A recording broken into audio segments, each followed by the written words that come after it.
Hello everyone. तो आज हम लोग पेपर लेके आए हैं बीपीएससी तैयारी के द्वारा जो एग्जाम हुआ आज उसके पेपर को डिस्कस करेंगे।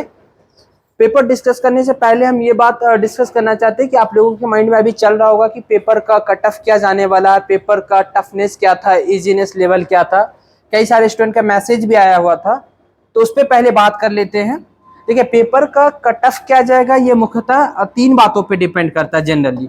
पहला कि वैकेंसीज कितनी थी, दूसरा कि एस्पिरेंट कितने थे, पेपर को अटेम्प्ट करने वाले कैंडिडेट कितने थे, स्टूडेंट कितने थे, और तीसरा इन बातों पे डिपेंड करता है कि क्वेश्चंस का लेवल क्या था, यानी टफनेस इजीनेस लेवल। तो पेपर लेवल कह लीजिए, ये पेपर लेवल क्या था। ये जनरली तीन बातें हैं, जो तीन फैक्टर है जिससे कट ऑफ डिसाइड होता है। और अगर इंडिविजुअल लेवल पे बात करें तो इंडिविजुअल लेवल पे भी तीन चीजें हैं। पहला कि आपका प्रिपरेशन कितना इन डेप्थ था, आपने कितनी अच्छे से तैयारी कर रखी थी। दूसरा कि आपका एग्जाम टेम्परामेंट क्या था। एग्जाम टेम्परामेंट का मतलब होता है कि आप कितने कूल काम होकर के पेपर अटेम्प्ट किए या फिर पैनिक हो गए हैं, या फिर टाइम मैनेजमेंट आपका कैसा था। और तीसरा कह लीजिए लक, इसको डिनाई नहीं कर सकते, लक भी एक फैक्टर होता है, भले 5 से 10% ही क्यों ना हो। तो ये तीन चीजें हैं जिसपे आपका कट ऑफ डिसाइड होता है। तो चलिए इस पर डिटेल्स में बात करेंगे हम लोग वीडियो के अंत में भी, और एक नया वीडियो भी लेके आएंगे। अभी फिलहाल हम लोग पेपर का देख लेते हैं राइट आंसर क्या है, शॉर्टकट में पेपर को डिस्कस कर लेते हैं। तो पेपर का पहला क्वेश्चन है पॉलिटी का। अच्छा, पेपर कोड हमारा के है, आप लोग अपने अकॉर्डिंग मैच कर लीजिएगा। पहला क्वेश्चन है, भारत में प्रत्येक नागरिक के मौलिक कर्तव्य फंडामेंटल ड्यूटीज हमारे संविधान में निम्न में से किस संवैधानिक संशोधन द्वारा जोड़ा गया है। तो देखिए, फंडामेंटल ड्यूटीज इंदिरा गांधी के सरकार में एक कमेटी बैठी थी, सरदार सोरेन सिंह कमेटी, इसके द्वारा जोड़ा गया था। 10 फंडामेंटल राइट जोड़ा गया था इनिशियली। कमेटी 8 का सुझाव दिए थे लेकिन 10 जोड़ा गया था, और एक 2002 के आसपास जोड़ा गया था राइट टू एजुकेशन चाइल्ड के लिए जो आया था वो। तो टोटल 11 फंडामेंटल ड्यूटीज है 4A में, तो वो 42वां संशोधन के थ्रू जोड़ा गया था। दूसरा नंबर अगर क्वेश्चन हम लोग देखें तो दूसरा नंबर क्वेश्चन है, समान श्रमिक अधिनियम भारत में किस वर्ष आया गया था। समान श्रमिक का मतलब होता है कि equal pay for the equal work. तो ये डीपीएसपी के तहत जोड़ा गया 1976 में। चलिए तीसरा क्वेश्चन है हम लोगों का कि न्याय युद्ध के रूप में ज्ञात आंदोलन का हरियाणा में निम्न में से किस नेता द्वारा नेतृत्व किया गया था। वो चौधरी देवीलाल थे, वो चौधरी देवीलाल के द्वारा किया गया था। इसका राइट आंसर हो जाएगा ए, राइट आंसर हो जाएगा ए। आप लोग मैच कर लीजिएगा, चौधरी देवीलाल। चलिए हम लोग नेक्स्ट क्वेश्चन पे चलते हैं। निम्न में से स्वतंत्र भारत में कौन से राजभाषा के आधार पे बना था। आप लोगों को पता होगा जब राज बना तो पहला 1950-51 के आसपास आंदोलन हुआ था, जो गांधी जी के अनुयायी कह लीजिए वो थे, है ना, सीतारामैया पट्टाभी नाम करके था। तो वो अनशन पे बैठे थे, अंततः उनका डेथ हो गया था। तो वो राज भाषा के आधार पर राज का डिमांड कर रहे थे, जिसके लिए कई सारा कमेटी बैठी थी। जेबीपी कमेटी था, अंत में जाकर के फजल अली कमेटी बैठता जो चीफ जस्टिस थे। तो उनके कमेटी के तहत एक बनाया गया कि भाई किस आधार पे हम राज को अलग करें। तो वो कमेटी 1953 के आसपास जजमेंट देता, तो उसी आधार पे बाद में बहुत सारा डेवलपमेंट हुआ। तो भाषा के आधार पर राज बना, पहला राज आंध्र प्रदेश बना 1953 में। भाषा एक फैक्टर था, भाषा के आधार पर सिर्फ नहीं, भाषा एक फैक्टर था, कई सारा था कि भाई वहाँ एडमिनिस्ट्रेटिव फंक्शन कैसा हो, मतलब अच्छे ढंग से हो पाएगा कि नहीं, होमोजेनिटी कैसा हो, वो सब आधार पे। तो आंध्र प्रदेश भी बना, गुजरात महाराष्ट्र भी भाषा के आधार पे बना है। तो इसका आंसर जो डी हो जाएगा, कई सारा बना भाषा के ही आधार पे। चलिए अगर हम लोग 5वां नंबर क्वेश्चन देखें तो 5वां नंबर क्वेश्चन है सूचना का अधिकार। हम लोग सब जानते हैं राइट टू इन्फॉर्मेशन है। राइट टू इन्फॉर्मेशन हम लोगों का मौलिक अधिकार है, फंडामेंटल राइट है। आर्टिकल 19 के तहत इसे फंडामेंटल राइट में डाला गया। और आर्टिकल 21 जो है राइट टू लाइफ है, उसके अंदर बहुत सारा है। राइट टू इंटरनेट चलाने का भी अधिकार है, यहाँ तक कि आप इंटरनेट चलाएंगे वो भी अधिकार आपका फंडामेंटल अधिकार है, वो भी 21 में है। चलिए 6 में देखते हैं, निम्न में से ब्रिटिश भारत में उन्मूलन का प्रमुख कारण क्या था। अच्छा, उन्मूलन मतलब बेसिकली कह रहा है कि ब्रिटिश कंसोलिडेट हुए या इतना पावरफुल हुए, तो उनका रीजन क्या था। तो बिजनेस के साथ साथ वो इंफ्रास्ट्रक्चर डेवलपमेंट करे थे, जैसे रेल मार्ग हो गया, ये सब लाना, शाही जल सेना वगैरह, इमारती लकड़ी वगैरह आपूर्ति करना, ये सब रीजन था ये सब उनका। तो ये डी हो जाएगा, इसका आंसर डी हो जाएगा। कई सारे रीजन थे उनके यहाँ पे उन्मूलन के। 7वां नंबर क्वेश्चन हम लोग देख ले तो राष्ट्रीय मानवाधिकार आयोग भारत में निम्न में से किस वर्ष स्थापित हुआ है? तो राष्ट्रीय मानव अधिकार जो है 1993 में हुआ है, वो 1993 में तो गठित हुआ था ये। तो इसका आई थिंक उपरोक्त में से कोई नहीं हो जाएगा, इसका उपरोक्त में से कोई नहीं। चलिए अब हम लोग देखते हैं 8वां नंबर क्वेश्चन। 8वां नंबर क्वेश्चन कह रहा भारत की संविधान निर्मात्री सभा में निम्न में से मुख्यतः किन मामलों पर समितियों की सहायता से कार्य संपन्न किया गया? देखिए संविधान सभा जब बैठा था तो उस समय अलग अलग मामलों के लिए समिति का गठन किया गया था। जैसे बहुत फेमस है प्रारूप समिति, जो डॉक्टर अंबेडकर साहब अध्यक्ष थे, उनके फंडामेंटल वाले मामले में ये क्या कहते हैं पटेल जी थे, और वो प्रांतीय समिति के अध्यक्ष थे वो। तो और विदेश वाला या कुछ ऐसा मामला रहता था उसमें जवाहरलाल नेहरू जी रहते थे, ठीक ना। तो ये वाला मामला है, तो इसके लिए मौलिक अधिकार वाला हो जाएगा इसका राइट आंसर, है ना। सामूहिक मामला है, क्रियात्मक मामला भी था उसमें, तो इसका हो जाएगा ये मौलिक अधिकार हो जाएगा, राइट, मौलिक अधिकार। चलिए हम लोग 9 में देखते हैं अपने देश में सामाजिक।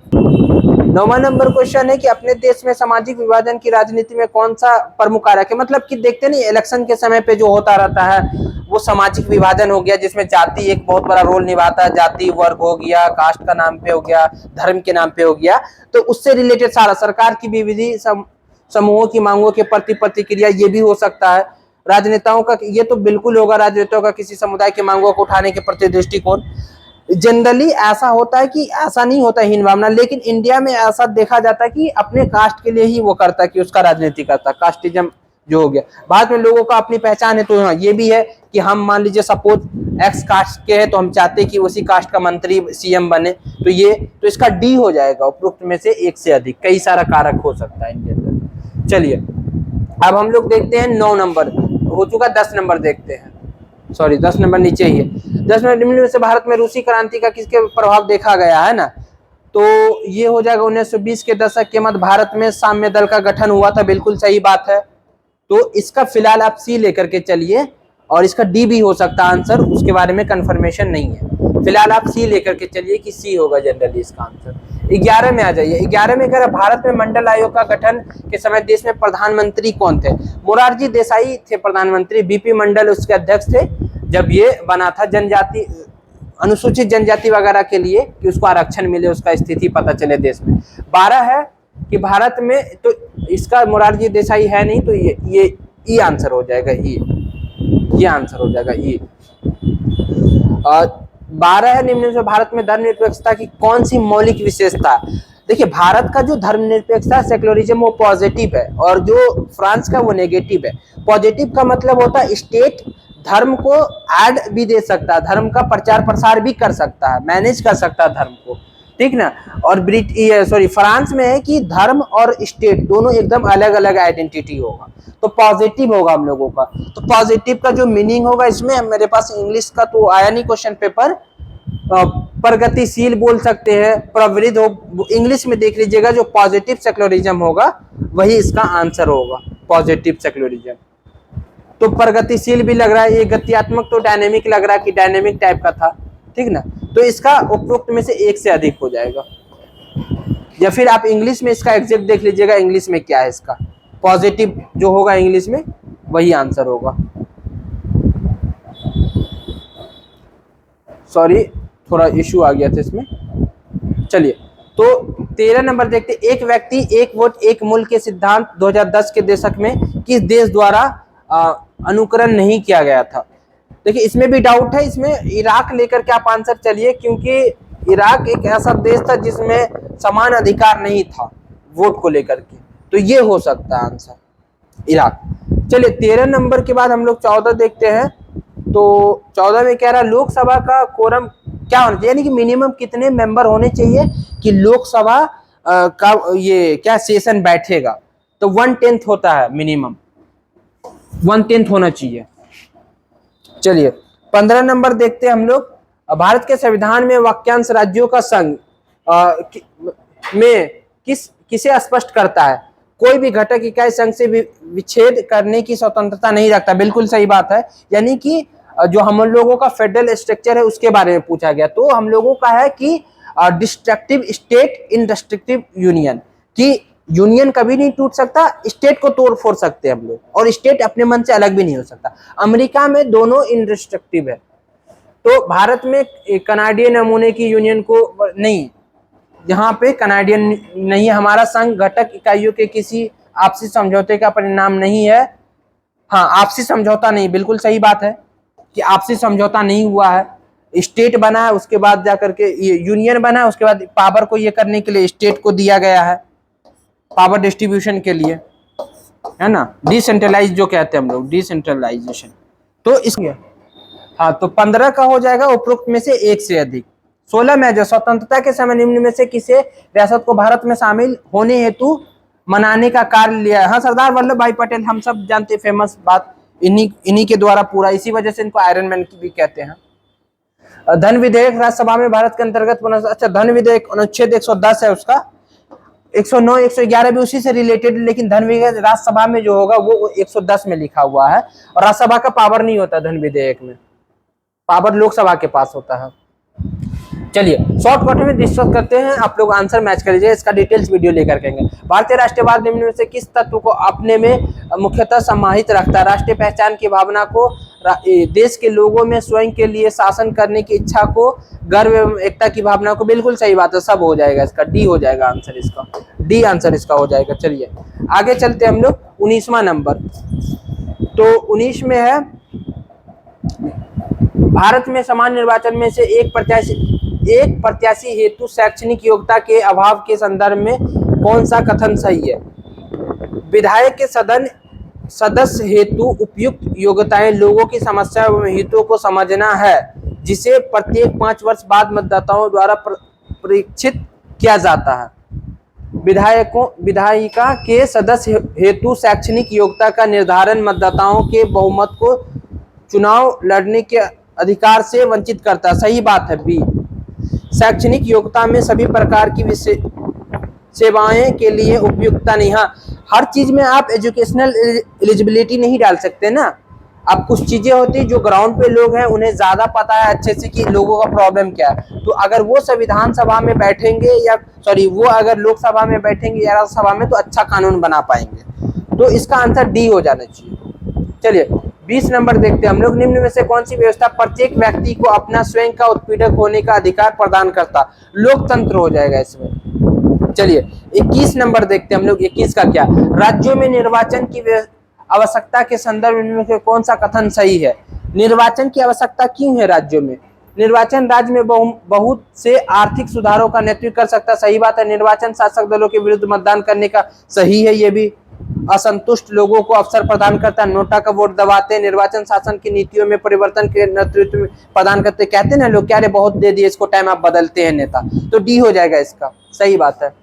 भारत के संविधान निर्मात्री सभा की सलाहकार समिति में से किस कार्यों के लिए स्थापित किया गया था?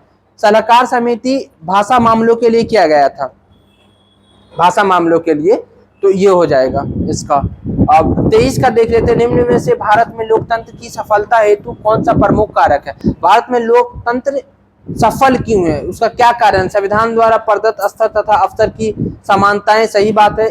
73वें 74वें संविधान संशोधन द्वारा स्थानीय अवशासन का सशक्तिकरण, यानी कि लोकल गवर्नमेंट ने लिखित संविधान तथा देश के सभी नागरिकों। सही बात है, इसमें सब हो जाएगा, डी हो जाएगा इसका। कई सारा कारण है इसमें, समझे। लिखित संविधान है और कई सारा शक्ति दिया गया था संविधान के तहत। निम्न में से भारत में सर्वोच्च न्यायालय, उच्च न्यायालय के बारे में कौन सा कथन सही है? इन उच्च न्यायालयों को संविधान की व्याख्या के लिए, हाँ, इंटरप्रेट कर सकता है कॉन्स्टिट्यूशन को। ये न्यायालय किसी भी विधान या कार्यपालिका के कार्य की, हाँ, कर सकते। कॉन्स्टिट्यूशनल वैलिडिटी कहते हैं इसको, कॉन्स्टिट्यूशनलिज्म भी कहते हैं, वो कर सकते हैं बिल्कुल। उनके न्यायाधीशों को केवल संसद के दोनों सदन में अलग अलग 2/3 बहुमत से पारित, हाँ सही बात है। नहीं, दोनों सदन में 2/3 नहीं है, लोकसभा में। और पहले 50 लोकसभा में 100 MP का उसको ये भी होना चाहिए, अगर वो लाना चाहता है हटाने का, मोशन कहते हैं, तो 100 MP का सपोर्ट होना चाहिए हटाने का। सही बात है, दोनों का सेम है। वही है CAG का, इलेक्शन कमिश्नर का भी वही। कॉन्स्टिट्यूशनल बॉडी जब पढ़ते हैं तो देखते हैं। इनमें से कौन से भारत लोकतंत्र की मुख्य चुनौती है?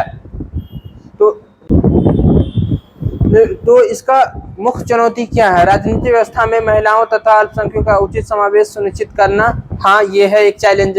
देश में लोगों की सहभागिता एवं नियंत्रण में सहायक स्थानों में सशक्त करना, ये भी चैलेंज है। स्थानीय शासन के लिए और अधिक शक्ति को सुनिश्चित करना, हाँ चैलेंजेस है। यही कह रहा है ना, राजनीतिक व्यवस्था में महिलाओं तथा अल्पसंख्यकों का उचित समावेश सुनिश्चित कर, सॉरी, ये लोकतंत्र की मुख्य चुनौती क्या है? ये सब चुनौती है, सही है। चलिए आगे चलते हैं हम लोग 26 में। भारत के संविधान की प्रस्तावना को निम्न में से किसके द्वारा राजनीतिक कुंडली कहा गया था? वो कन्हैया मतलब मनोहर मुंशी करके हैं, ये के एम मुंशी, इन्हीं के द्वारा कहा गया था। चलिए, राज्यसभा में सीटों के आवंटन हेतु प्रावधान, हाँ ये टीयर्स ऑफ ओल्ड पीएम के शॉर्टकट में बताए थे, चौथा अनुसूची है ये। टीयर्स ऑफ ओल्ड पीएम इसका ट्रिक है, उसके तहत में आप लोग याद किए होंगे। 28 नंबर में देखते हैं, राजा राम मोहन राय निम्न में से किस क्रांति, ये तो रूसी क्रांति 1917 में हुआ था, उनका तो देहांत भी हो गया था तब तक, तो ये तो होगा नहीं। अमेरिकी और फ्रांस है दोनों, तो इसका डी आंसर हो जाएगा, 28 का डी। अच्छा 29 का देखिए कि मैचिंग का दिया था, अखिल भारतीय तृणमूल कांग्रेस और बहुजन, तो बहुजन का तो 84 में हुआ था, ठीक। ए का तो 1, मतलब ए का हो जाएगा आपको, सॉरी बी का हो जाएगा 1, तो बी का 1 एक ही जगह सी में है, तो सी आंसर हो जाएगा। और आपको अखिल का हो गया आपको 1998 में, हाँ सही है, ये ममता बनर्जी की पार्टी 1998, सही है, सी आंसर इसका हो जाएगा। हम लोग अब चलते हैं 30 पे, बी आर अम्बेडकर के निम्नलिखित में से किस तिथि को प्रारूप समिति का अध्यक्ष चुना गया था? देखिए डेट अगर देखेंगे तो आप ऐसे कैंसिल कर देते, इस समय तो संविधान बन चुका था, आप क्यों चुनेंगे? ये 29 अगस्त 1947 था, ये 49 कर दिया, गलत है, तो इसका आंसर सी होता जब 47 होता, तो अभी उपरोक्त में से कोई नहीं होगा। निम्न में से 1928 में मोतीलाल नेहरू और 1931 में भारतीय राष्ट्रीय कराची में जो अधिवेशन हुआ था, उसमें क्या बात हुई थी? देखिए अल्पसंख्यक की बात हुई थी, बिल्कुल स्वतंत्रता मौलिक अधिकार की भी बात हुई थी, मतदान की भी बात हुई थी, कई सारा होगा उपरोक्त में से, तो डी आंसर हो जाएगा इसका 31 का। 32 में देखिए, निम्न से कौन सा कथन भारत में समानता के अधिकार के बारे में सही है? समानता का अधिकार के बारे में सही है ना? यह अधिकार नकारात्मक समानता की परिकल्पना नहीं करता है, यह अधिकार अवैधता को शासक, ये सॉरी थोड़ा डिस्टरबेंस हो रहा, शासक करने के लिए प्रयुक्त नहीं किया जा सकता है, ये कि समान को समान माना जाना चाहिए। उपयुक्त में से समानता का अधिकार जो मतलब राइट टू इक्वालिटी जो है, राइट टू इक्वालिटी क्यों दिया गया? कि भेदभाव ना हो हम लोगों को, और उसमें स्टेट भी भेदभाव ना करे और कोई पर्सन भी ना करे, तो रोकता है स्टेट को, ठीक ना, स्टेट शैल नॉट डिस्क्रिमिनेट, तो नकारात्मक है, तो ये कह रहा नहीं होगा, तो ये गलत है। यह अधिकार अवैधता को शासित करने के लिए प्रयुक्त नहीं किया गया है, अवैधता मतलब इलीगल के बारे में कहा गया, तो सही लग रहा है ये भी स्टेटमेंट, है ना। कि समान, और इसका इंग्लिश में देख लीजिएगा ज्यादा, अगर राइट होगा तो ये बी होगा, ए तो कभी नहीं होगा, बी हो जाएगा इसका। तो चलिए आगे देखते हैं हम लोग। निम्न में से किसने परिभाषित किया था कि लोकतंत्र एक ऐसा शासन होता है जिसमें प्रत्येक एक, अब्राहम लिंकन ने कहा था कि प्रत्येक का हिस्सेदारी होता है ना, तो यह प्रत्येक का भाग होता है, वही कर दिया, तो अब्राहम लिंकन होंगे इसमें, उपरोक्त में से कोई नहीं। 34 में आ जाइए हम लोग, 34 देख लेते क्या है। निम्न में से किसने भारत के संविधान को वकीलों का स्वर्ग बताया? अच्छा, वकीलों का स्वर्ग बताया था ये आइवर जेनिंगसन ने, सी हो जाएगा इसका आंसर। 35 में भारत में संविधान निर्मात्री सभा के लिए निर्वाचन हुए थे। निर्वाचन देखिए जुलाई में हुआ था 1946 में, और 9 दिसंबर को पहला बैठक हुआ था। 11 को सच्चिदानंद सिन्हा को चुना गया था, और जाके 13 को डॉक्टर राजेंद्र प्रसाद। चलिए, निम्न में से जनवरी 2019 तक 84% सीट है अनुसूचित जाति को, और 47 है अनुसूचित जनजाति को। अब महिला को भी मिल गया अधिकार, 2026 के बाद जो होगा डिलिमिटेशन, उसमें मिलेगा उनको 33%। चलिए, निम्न में से किस काल में के अंतर्गत भारत में ब्रिटिश, ये देखिए 19वीं शताब्दी के द्वितीय अर्धकाल हो जाएगा, यानी 1850 प्लस में, ये तो तब तक देश भी आजाद हो चुका था, इसको खत्म कीजिए, यानी इसका ए हो जाएगा आंसर। 38 आ जाएगा, राष्ट्रपति के निर्वाचन में संबंधित विवाद, ये उच्च न्यायालय में जाता, सर्वोच्च न्यायालय में जाता, सॉरी सुप्रीम कोर्ट में जाता, एमपी एमएलए का मामला जाता है उच्च न्यायालय में। अच्छा, निम्न में से किस टिप्पणी की थी कि लोकतंत्र चेतन और चेतना का मन है? ये हॉकिंस है शायद इसका आंसर। इसका आंसर सी देख लीजिएगा, इस पे डाउट है थोड़ा सी। तो 38 का सर्वोच्च न्यायालय होगा, उच्च न्यायालय जो है वो एमपीएमएलए का, और ये जो है सर्वोच्च न्यायालय का, तब बी आंसर हो जाएगा 38 का। 39 का हॉकिंस हो जाएगा, सी हो जाएगा।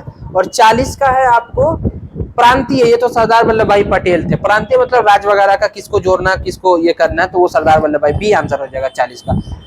चलिए आप लोग मैच कर लीजिए, जिसका जितना नंबर आ कमेंट सेक्शन में आप लोग मेंशन कर दीजिए, वीडियो को शेयर कीजिए। और बचा हिस्ट्री का, हिस्ट्री का हम लोग अपलोड कर दे रहे हैं, आप लोग देखिए। और सारा क्वेश्चंस आपके पैकेज से, अगर आप पढ़े होंगे तो आपको मिला होगा क्वेश्चंस, अच्छे से पढ़े होंगे, या स्टैंडर्ड बुक का क्वेश्चंस है। चलिए ठीक है, तो फिर हम लोग हिस्ट्री का अपलोड करते हैं। Okay, thank you. अच्छा, एक अनाउंसमेंट रह गया कि सीटेट का और इस क्लास जो है 1 अगस्त से अनाउंस होने वाला। सर है, सर आपको बताएंगे। सीटेट और यूपीएससी दोनों क्लास जो है 1 अगस्त से शुरू हो रही है, ठीक है। एडमिशन स्टार्ट है। और यूपीएससी तैयारी फॉर क्लास एक क्लास चल रहा है शाम में, एक क्लास सुबह में स्टार्ट करेंगे, ठीक है। और सीटेट क्लास जो शाम को दोनों होगा, लेकिन अभी जो मॉर्निंग वाला क्लास स्टार्ट हो रहा है, और इवनिंग क्लास वो लास्ट में स्टार्ट होता है एग्जाम के टाइम में, ठीक है। तो अगर जिसको मतलब ज़्यादा मतलब कंफर्म करना है रिजल्ट को, ज़्यादा नॉलेज लेना है ताकि वो यूपीएससी में हेल्प पाए, या तो वो आपको क्लास को शुरू से ज्वाइन कीजिए। और इसमें 100% रिजल्ट की गारंटी है, रिजल्ट होना ही होगा ना, आपकी बात नहीं, ठीक है। ओके।